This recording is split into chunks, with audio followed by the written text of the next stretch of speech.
Hey friends, it is Ask a Flower Farmer Wednesday, and it's your friend Lisa Mason Ziegler here, and so very, very happy to be here. It is a gorgeous day here in southeastern Virginia. Of course, I'd rather be outside on the farm, but I have to come here and push paper at least one day a week to keep the ball rolling, right? So if you would like to ask a question, because I'm taking questions on everything from cut flower farming to growing a little cutting garden, seed starting, flower farming business, even farm dogs, y'all. Where you need to place your questions are down in the little bubble below that has the question mark in it, right? So that way I don't have to scroll through all of your names and perhaps miss a question. And I just absolutely love it, y'all, when you post the sunflower emoji, which identifies you as one of our students. Farm girl, I see you there. And people that have multiple emojis are folks that have taken multiples of our online courses. And friends, we love our students. They're part of our family. And if you have questions about our courses and you're wondering about what they're like, if they're worthy, if you're interested in one, reach out to one of our students. We absolutely love word of mouth, and we want you to ask. And so first off, I have an announcement that just gave me goosebumps when I started to say that I've got an announcement for you. Y'all aren't going to believe it because we can't believe it. We have been saying for the last 6 months that we are not going to have an open farm this year. And it's because my home is undergoing some construction, but because of delays, we're thinking it's possible. So here's the word. We are having an open garden and an open warehouse May 7th. The details will be forthcoming. And we are just super, super stoked to share what's going on in the garden. We'll have tons of seeds started. And then, of course, the open warehouse. 2 different locations, y'all. We're in Newport News, Virginia. So please just spread the word, because we've been telling everybody we're not doing it. So we really need folks to spread the word. I mean, we literally have people that come from all over the country when we do this. You know, we had so many students visit us last time. Dave, I don't know if Dave's going to be here this time. We're asking him. But we had so many of our students, and Dave and I just adored it. And so what you need to know about the open garden is this. First off, we're doing it like almost 7 or 8 weeks earlier than we normally do, which means the peonies should be blooming. But more importantly, I think it's during the harvest time. So we'll be doing some peony harvesting demonstrations. And if we can get Dave Dowling here, what a great deal that would be, right? And so there'll be some cool flowers. If they should still be blooming, plus the warm season tender annual gardens. And y'all remember, we're not in production anymore. We're definitely a 100% an education demo garden. So you're not going to see a 100-foot row of snapdragons. You're going to see a full garden of a bunch of different stuff. So please help us out. Spread the word, May 7th. And I'll post it on social media tomorrow morning so that y'all can share it. And anyway, so it'll be totally and completely fun. And y'all know what a chatterbox I am. I just can't wait to see everybody again. I mean, anyway, so it'll be really, really good. And coming to the warehouse, that was the madhouse last time. People love shopping in person. Of course, you don't pay shipping charges, which brings me to another announcement that I want to make. So I don't know if y'all know this or not, and I'll go a little bit over answering questions since I'm taking up so much announcement time here. I don't know if y'all are aware of this or not, but basically our shipping charges have always been subsidized by the Gardener's Workshop, meaning many of the times when you're paying your shipping bill, when you buy from us, that it costs more than what you're paying. So that's what I'm saying. Well, on April 3rd, the post office, who we use because it's the most economical, announced an increase and a surcharge, and it is significant, y'all. But here's what I want to say to you. The Gardener's Workshop is absorbing 75% of that surcharge. I mean, on some of the things that we ship, it's an additional $19. $30, Ron. I mean, we have been in nervous breakdown mode here. But we hope it's not going to be for a long, long time, a long-term thing. So we are only passing on to you, the customer, 25% of what that, and it's only on certain items. It's like the heavy stuff, the big stuff, the long stuff, some of the stuff that we're most known for. So I just want to say we appreciate your support and your continued shopping. And we are picking up the tab on 75% of that surcharge, which knocked us off our feet. Rhonda did literally almost have a nervous breakdown. She is so customer service focused. Anyway, so together we're going to get through all this mess. Secondly, or actually thirdly now, right? We just launched a new course yesterday called Collectives 101. If you're a flower farmer and you're wondering and thinking about selling through a collective, which is like the best up-and-coming way to sell flowers, go to our website and check it out. It's only $50, y'all. And it is the most amazing value. Amelia Ilo of Rooted Farmers is the instructor, and it's on demand, so you can buy it anytime. And you're totally gonna like feel so much better about, should you sell to a collective? How do I sell with a collective? Why is it good for me? How does it work? All of that stuff is, over there. So, and I also want to say, I almost did this from the farm this morning. I had to be late coming in, but I couldn't wait long enough. Our grow room is so fired up. I hope you join me tomorrow on Facebook, not tomorrow, on Saturday at 11 a.m. Eastern time for Seed Starting Saturday, as I'm starting tons of seeds. And this will just keep on rolling right through November, y'all. We're starting with seeds almost every single week. So hope you guys are having good luck with that. And we do have soil blockers in stock, as well as everything else. So I just wanted to really share why, if you see an increase in shipping, that it is just a small portion. I mean, we're paying $5 a gallon for gas. I understand why the post office did it. Y'all, people really resent paying shipping. Nobody resents it more than me, because I pay the shipping bill for this company every month.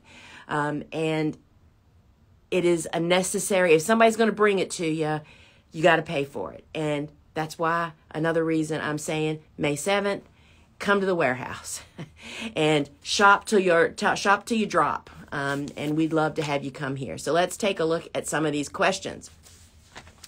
Autumn fresh cut flowers.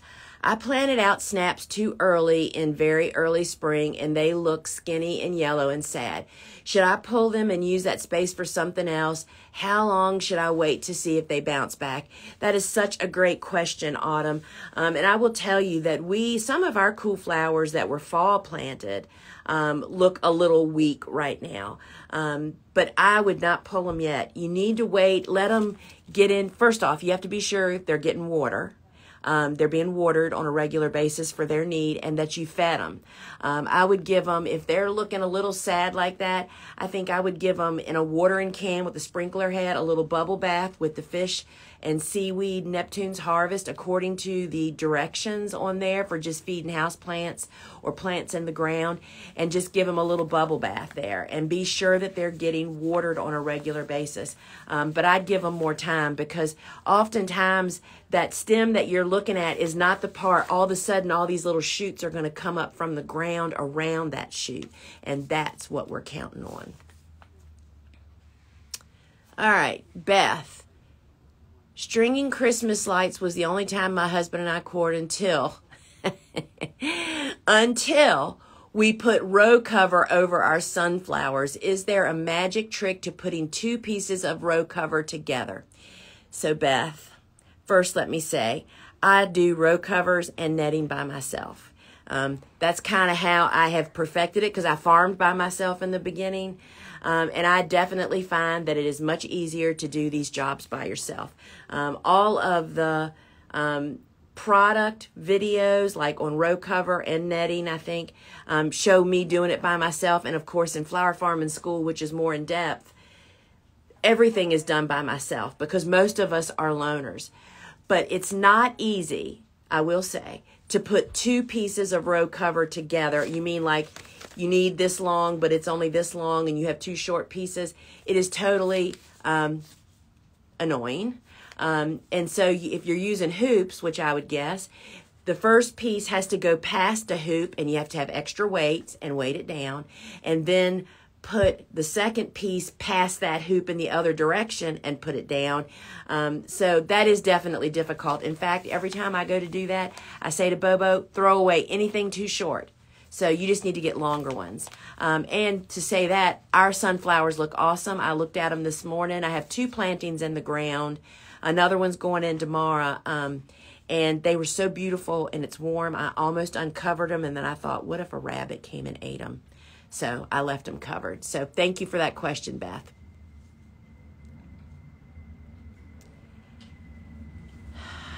Mima, do you uncover your sunflowers during the day when it's warm? So that's perfectly timed. I just kind of mentioned that, but no, because first off, sunflowers can take it really, really hot. And if they're well watered and looking healthy under there, I'm taking advantage of these early days where it's warm, but it's not hot. But here where I am, it may be warm, but it's still very breezy. So the warmth doesn't get to stick onto your plants if you want to think of it that way. I feel like leaving that row cover on just concentrates the heat, but most importantly for me, it protects my sunflowers from the rabbits, which this time of the year, there are so many rabbits, right? All right. Earth and Seeds is asking, do you use the 3/4 inch or the 2 inch to start sunflowers? That is a really great question, Earth and Seeds, because the sunflowers are too big to be started into 3/4 inch. However, because of the volume that we start them in 128 plug trays, which you can find those on our website in sets of 5. And they do perfectly beautifully in there if you're timely, meaning if you start the seeds today, you're going to be planting them by the time they're 3 weeks old. That's kind of 2 to 3 weeks is our window. It really depends on their growing conditions as to whether it's 2 or 3 weeks. But when you know they're ready, when you can pull on the stem in the plug tray and the whole plug soil cell comes out together without you feeling like you're going to like rip the stem off of the roots. So we use the 128 plug trays and they do really, really great. I'm following your soil blocking method to a T, but I'm getting a thick layer of what looks like fungus. Why is this happening? So fungus can only grow in constant moisture. And that would mean that your blocks are not drying out. And in fact, this morning while I was waiting for something else to go on the farm, I did a video shoot for a reel that I'm going to make, probably for tomorrow morning or later today, showing my blocks when I come out and look at them in the morning, and then it goes to where I'm watering them, and then it shows them afterwards. What you're shooting for is that when you go to water each morning, and you should be watering once a day, the greatest growing environment is warm enough that whatever you're growing in, whether it's plug trays or soil blocks, the next morning they should be on the verge of being dried out. You know, they should be dry. There should be no water. There should be no moisture that you're visibly seeing or noticing that there's a dry spot over here, but the rest of it's still really wet. That's what's required to grow algae and mold, is constant moisture. So if you're seeing that, that means they're staying wet. And the way that you fix that is by bumping up the air temperature. That's what really controls it. And then as the plants get bigger, they're sucking so much water. They can also help with that. But if you want them to grow, they need heat too. So over 70 degrees at least this time of the year to get vegetative growth, and that will take care of your mold and fungus problem. Are you still using soil blocking recipe in the 128 cells with sunflowers or something else? Great question, Earth and Seeds. No, I use a 50-50 mix of any potting soil and 50% of compost. You can buy a bag of compost and buy a bag of potting soil, and we just mix them together in a big tub. And that does really well. Blocking mix is made to be super dense and tight, and that's not what you want in a container. So that's why you use something else. Monarda lambada leaves have small black spots. Any advice to what this may be? I do not have advice on that because I am not a very good disease or pest diagnoser, because friends, this is what I do. I would take that picture and reach out to your local extension office and see if your extension agent is there or their master gardeners. That's what they're sitting down there waiting for, right? I mean, that's the highlight of their day is to get away from some desk job and actually help somebody with something. So I would reach out, I would call, make a personal contact, y'all, especially if you're a grower. This person is like free advice to you. Call down there and say, hey, I'm a grower, and I've got a problem with one of my transplants. May I send an image to you for you to help identify it? And then they may say, we're going to send it off to a lab, bring us a piece of it or whatever. Building that relationship. I don't have the time or energy to diagnose diseases or pests. And that's what our extension officers are for, our agents are for. And so I encourage people to take the most advantage of that. Grace, my stock germinated well in trays, but once I prick them off onto plug trays, they seem to stop growing. Grace, I cannot help you because we don't touch them when they're that young. I mean, we sow one stock seed into one soil block, and then that goes to the garden. There is no pricking, but that's the problem with pricking. Means you sow them into a bigger tray and then you separate them out and pot them up into a little cell or something. And that's really, really traumatic. So I would recommend either not sowing them that way or try soil blocks. I'm telling you, that's one of the things that the least, so much less work with greater result at the end. Gosh, I hope this didn't post twice. It's okay. Can you speak to growing and harvesting sunfill? I know timing in harvest is really important. So she is speaking of the sunfill sunflower. Primarily we do grow only pro-cut sunflowers for sunflower blooms. And that comes in like 13 different colors now. But there's one other sunflower that we grow, that we plant each week along with those sun pro cuts, and it's called sunfill, and it's sunfill green.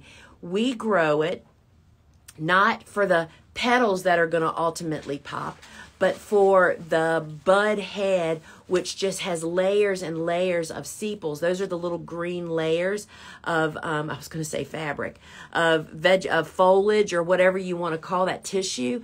And it is like the best bouquet filler, y'all. It looks like a darn succulent. And they are gorgeous. There's two. There's purple and there's green. I grow the green because the purple is just a little darker. The green is a light chartreuse color. I'm talking about the flesh of it. And we grow it when it's big enough to be, we cut it when it's big enough to be useful. So when we're really desperate, we cut them when they're that big. But we really like to wait until the blooms get bigger, which blooms get bigger as the day length gets longer and water and food is readily available. So I would say harvest as soon as you can get the neck to stay stiff and for it to be big enough to be useful. So here we are. Any tips to get my pot marigolds germinated? I have the Ivory Princess variety. So Bobo is not within yelling range to me right now. She just started a ton of all of the pot marigolds. And we also did them in plug trays. And they need to be covered with soil. And so she sewed the plug trays, and then the plug trays were put onto a seedling heat mat. And we had like almost 100% germination. I can't wait actually, because it was the green heart orange, the Ivory Princess, and the cantaloupe. Is what she just sowed, and they're about this big now. They're gorgeous. She just planted some out into the garden. So that would be my tip, is be sure they need to be covered with soil. They need a little bit of darkness to actually germinate. Intrigued by no-till, but have heard that it's harder to direct sow in the compost medium. Can you speak to that? first off, there's about 100 different ways, probably more than that, different ways of what no-till means to everybody. We have a portion of our farm that is in no-till, which you would see if you come to the open garden. And it does pose, it's a totally different method. And so if you're going to be direct seeding, you have got to have a nice seed bed. So whether that means you lay down an inch of nice compost onto the surface to sow seeds into. I have not done that, so I can't speak to that. But yeah, you have to have a nice seed bed to get good direct seeding. But see, we do very little direct seeding. Everything is pretty much transplants, which makes it much, much easier in the no-till. We're about a third no-till and a 2/3 conventional. And yeah, so it's a challenge. You need to find somebody. So I know that our no-till course by Jonathan and Megan Lease, they talk about that, and they're kind of like us, where they do a lot of fall direct sowing with cool flowers. But you would have to connect. There's a lot of good books out there. Andrew Mefford's book is really good, and I'm sure they talk about that subject in there. So here is, do you add fish emulsion when planting, or do you wait a week? So we use the Neptune seaweed and fish fertilizer.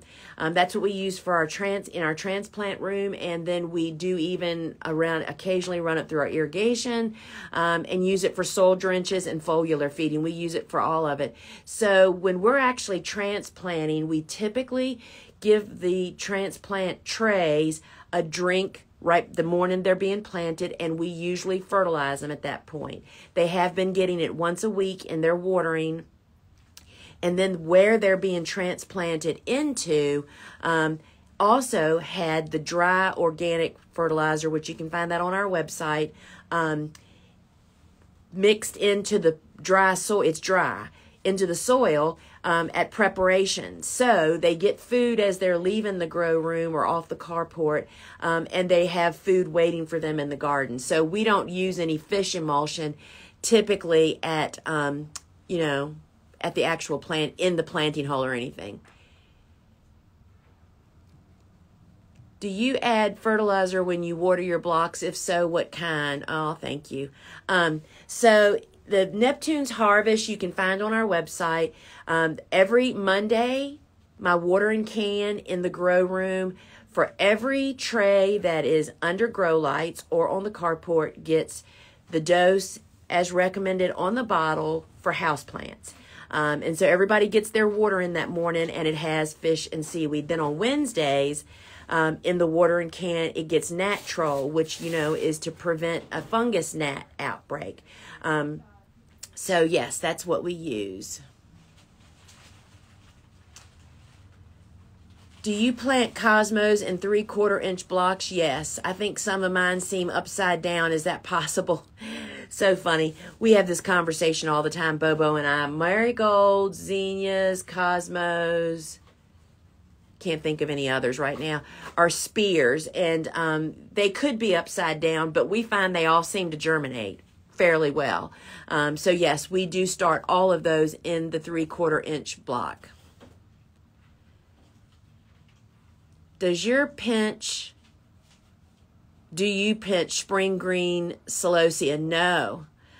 Spring green celosia is one of those special hybrids that is super expensive, but it's one flower per stem. If you pinch it, you're going to get a bunch of short little stubby stems with a bunch of puny little flowers that are not going to be good for anything. So we never pinch single stem flowers. That would be some varieties of coxcomb, stock, sunflowers. So no, we do not pinch them. Do you pinch celosia? Kramer's rose? Yes. So basically, the pinching rule is this, y'all, in a nutshell.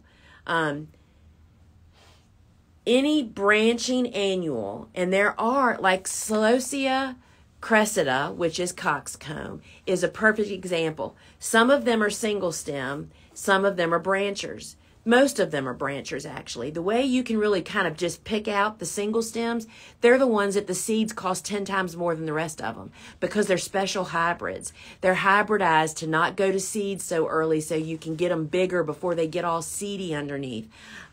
So we would pinch any plant that is a branching annual is a candidate to be pinched. My pinching policy is this. If I'm going to pinch, I pinch 50% of a crop because that means that I'll still get an early big bloom for those not pinched, but I'll also get early branching from those I do pinch. Hope that helps. So here's another pinching question from Carla. Where do you pinch snapdragon seedlings? So snapdragons, most of us pinch or are predisposed to pinch much higher than we should. I'm typically pinching, leaving 3 or 4 leaves on a stem. So when I'm pinching snaps in a soil blocking tray, I'm typically leaving about a 2 to 3 inch stem with 3 to 4 leaves on it. And again, when I pinch in the tray, I allow the plants to recover from the pinch before I plant them. And how do you know when they recover? When you see the little sprouts start to sprout from where you pinched. And that usually takes about 7 to 10 days. And frankly, that's what keeps me from pinching sometimes in the tray. It's like, okay, the weather's great. We got to plant this stuff today. Too late. We didn't pinch. We'll pinch it in the garden or we won't pinch it at all, which just means it delays branching is all that means. All right, do you use different ambient air temperature for cool flowers versus warm flowers? Oh, yeah. So cool season, hardy annuals, our air temperature is like 65 to 68 degrees. Cool flowers is loving cool air, warm soil. You get the warm soil with a seedling heat mat. Cool air I get by tweaking the air temperature in that room. Once we switch over to warm season tender annuals, which we've just done that, the air temperature is more like 70 to 80 degrees in that room. You don't think that makes a big difference, but most heat mats like ours are triggered off of the air temperature. They have a built-in thermostat. So it's very, very important. And no, I do not use a fan. And my room is a closed door, 10 by 10 room. There is no air circulation. Blooming Patches. Hi, Lisa. Love all your great work and all the info you send out in the flower world. Can you maybe tell me, if I pinch my snapdragons and I take cuttings, will the cuttings count as pinched or will they bloom earlier than those I take the cuttings off of? Oh my gosh, that's an equation. I'm thinking. So you can root the cuttings when you pinch your snapdragons. I've seen people, I've never done that. Definitely makes sense. However, it needs to be the right varieties of snapdragons that we know that will bloom later in the season, like Opus and Potomac. Will the cuttings count as pinched? Yes. They're not pinched themselves, but they are the pinchings from the snapdragon. This is a real brain twister, y'all. Or will they bloom earlier than those I take the cutting off? Potentially, if you do not pinch the cuttings that you're rooting, they potentially, I don't think they'll bloom before your cuttings, before the ones you pinched. Wow, y'all. That one was a brain twister. My zinnias get attacked every time I plant in the ground. Any ideas? I do have no idea because it really depends on what kind of damage they have. That again is, I don't know if you're planting seeds or transplants. If you're a commercial grower, that hopefully means you're planting transplants. It's so rare. We are like weeks and weeks away from being able to plant them here for us. But you just have to figure out what it is. You can even put that into a search engine. Transplant zinnia damage at planting or something, and is it slugs, is it rabbits, is it cutworms? So yeah, you just have to have a little bit more information to kind of go down that. All right, so this is the last question, friends. Appreciate you so much, Lisa. You're welcome. Remind us of your favorite sunflower varieties for the first early summer pallets. So what she is speaking of is one of the things. So every Saturday I do a live on Facebook and YouTube. It streams at the same time. And part of that broadcast, which is about an hour or so, and I take questions there also, is the planting the weekly sunflowers. And part of the strategy of planting weekly sunflowers is to give thought to when are those sunflowers going to be blooming, what season. So right now we just came out of the early bird sunflower planting time, and now we're just in our regular sunflower planting time. We start them every week for at least 26 weeks, and the ones that we're starting now will be blooming in early spring. And into summer. And so those colors you want are spring. You would not be starting dark chocolate or red or even the bicolors. Those are all the ones I hold on to until the end of the summer when we're going into fall. But right now I'm starting the peach, the lemon, the white light, gold light, which is my go-to for all year long. I start gold light, or all season. That's the green center with the gold petals. These are all pro cuts. And then the Sunfill green is the other one. Sunfill is every week. Gold light is every week. And then the other three I vary. And then once summer starts, I'll add back in the Orange XL, and Brilliance to replace those lighter colors. The other thing about the lighter colors is when you're starting them early in the season, like now, the pest pressure isn't quite as bad this early in the season. So friends, sunflowers are your ticket. If you want constant supply, my book, Vegetables Love Flowers, which is really about a 3-season cutting garden, y'all, really helps to share about the succession planting, which we are all about. And that's what we're heavy into. We're just now in our first summer recipe, which is what I call it, of our first summer planting or spring planting of summer bloomers. So friends, I'm just going to say again the announcements that I had. Please help us out and share this broadcast. Share Ask a Flower Farmer with your friends so we can have more folks join us. Remember, we are having an open farm against what we've said in the past 6 months. It's working out that we're going to have an open garden and an open warehouse, and it's going to happen on May 7th. We'll be posting more information. It'll be coming out in our e-newsletter. And we usually even, because I mean, we have y'all, people come from all over. We'll list a couple of hotels that are here in the area that are like right literally between the warehouse and where my home and garden are. And don't forget, check out Collectives 101. And here's another thing that is a total surprise. Who knew? So Amelia lives in New Hampshire. Her family is coming to Williamsburg this weekend. So she literally is stopping by the farm for us to do probably a short little live and to do some imaging. And I mean, there's just so much going on, friends. And again, you know, we just understand people's balk at shipping charges. And I shared earlier, the post office laid an unannounced surcharge to us on some of the products that we sell. And I am absorbing 75% of that expense. We are not passing it along. And some of the boxes, the bigger, heavier things, had an additional, this is in addition, up to $30 a box. Friends, this is not about small businesses just charging you. This is about small businesses trying to stay in business. And we appreciate y'all, and we just all want to come together and work together. And thank you so much. And friends, till we meet again. Hey, totally forgot this. Clubhouse, 1 o'clock. Amelia is going to be over there with me. We're going to be talking about selling to collectives, what that's all about, and hope to see a lot of you guys over there. Till we meet again, friends. Ciao.